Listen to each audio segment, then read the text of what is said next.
vos propres fils et vous êtes fiers. Vous n'êtes donc pas des Africains. Vous n'avez que la peau noire, mais vous n'avez pas du sang africain. Parce que si vous aviez le sang africain, eh bien vous serez révoltés, comme je le suis aujourd'hui. C'est parce que vous n'avez que la peau noire, mais ce n'est pas du sang africain qui coule dans vos veines. Et si peut-être quelqu'un qui me regarde dirait que vous êtes devenus des idolâtres de l'Afrique, mais je dirais que vous n'avez rien compris. Parce qu'on ne peut pas se taire vis-à-vis de cette macabre situation. L'Amnesty internationale, est-ce qu'il faut qu'on fasse appel à vous ?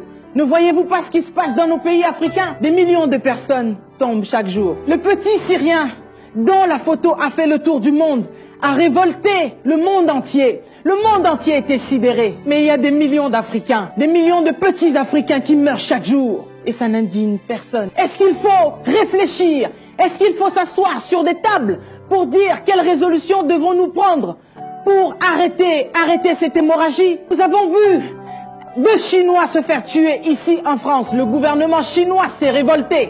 Mais il y a des Chinois qui prennent possession de nos terres aujourd'hui. Il y a des Chinois qui tuent nos frères, qui les décapitent parce qu'ils viennent demander leur salaire. Parce qu'après avoir travaillé, ils n'ont rien reçu. Et ces Chinois osent tuer nos frères. Et je ne vois pas de chef d'État s'indigner contre cette situation. En Inde, on tue nos frères. Mais je ne vois aucun président s'indigner. Personne ne réagit vis-à-vis de cette situation macabre. C'est un crime contre l'humanité, là. Mais est-ce que vous entendez ce que l'on dit? Est-ce que vous entendez notre cri d'alarme? Est-ce que vous entendez comment une femme africaine est en train de pleurer? Je suis ici en Europe, je peux vivre paisiblement. Mais pourquoi est-ce que je m'indigne? Pourquoi est-ce que je me lève pour parler? Parce que j'estime que ça ne se fait pas, ce qui se passe là. Nos parents, pendant plus de 20 ans, ont pris le soin d'aider leur famille de l'autre côté en envoyant de l'argent chaque mois. Nous avons enrichi Western Union, nous avons enrichi MoneyGram en envoyant chaque mois de l'argent pour ceux qui sont restés de l'autre côté. Et vous savez quoi? Après nos parents, c'est nous autres qui aidons ceux qui sont restés de l'autre côté. Et ce que je crains, moi, c'est de voir que demain, ce sont nos enfants à nous qui vont devoir faire la même chose. Mais je dis non, je ne veux pas que ça continue. Jusqu'à quand allons-nous continuer à vivre sous la servitude? Pourquoi est-ce que des stars ne parlent pas? J'en ai vu quelques-uns parler, mais je ne comprends pas. Les autres passent leur temps à mettre des petits mots sur les réseaux sociaux. Ce n'est pas suffisant. On a besoin d'action. On a besoin que vous agissiez. On a besoin que vous vous déplaciez. Mais où sont les hommes comme Mandela? Mais où sont les hommes comme Luther King? Mais où sont les femmes comme Rosa Parks, qui refuse de céder sa place parce qu'elle estime qu'elle aussi, elle avait le droit de s'asseoir? On se croirait dans un film, mais ce n'est pas un film, c'est une réalité. Voilà ce qu'on nous fait en Algérie, voilà comment est-ce qu'on nous maltraite au Maroc. J'ai reçu quelqu'un sur mon plateau qui disait qu'il fallait partir ou mourir. Et s'il fallait mourir, plutôt mourir dans la mer que mourir en Côte d'Ivoire. On arrive ou on meurt, c'était la devise. Et ça reste toujours la devise.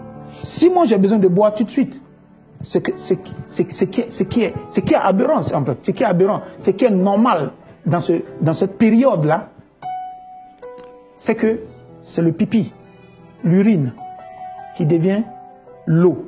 Et tu peux demander pardon à ton voisin, tu peux demander pardon à ta voisine. Pisse, excusez-moi des termes, hein, pisse, pour que je boive. Vous vous rendez compte que tous ceux qui sont en train de partent avec une seule et unique chose dans la tête, c'est partir. S'il faut mourir, je préfère mourir de l'autre côté plutôt que mourir dans mon propre pays.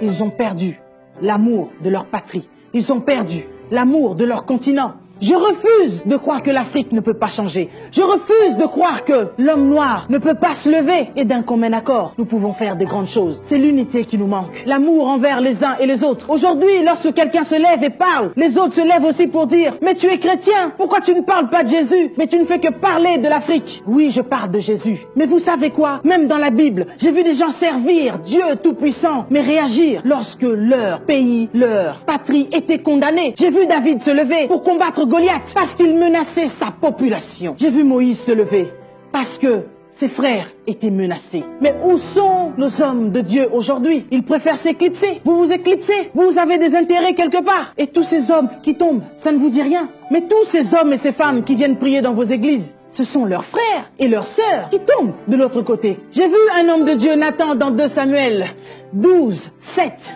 qui dit au roi David, qui était un roi Ainsi parle l'Éternel. Cet homme-là, c'est toi. Vous connaissez cette histoire? Pourquoi est-ce que cet homme est venu parler ainsi à un roi? Il a osé lui parler après que ce roi ait tué le mari d'une femme que lui avait ravie. Mais cet homme, avec tant de sagesse, a osé venir parler au roi, au péril de sa vie, parce que David était roi. Il pouvait bel et bien le tuer. Mais au nom de son Dieu, il a accepté de parler, parce qu'il estimait qu'il fallait qu'il parle. Mais vous autres, vous acceptez de vous taire.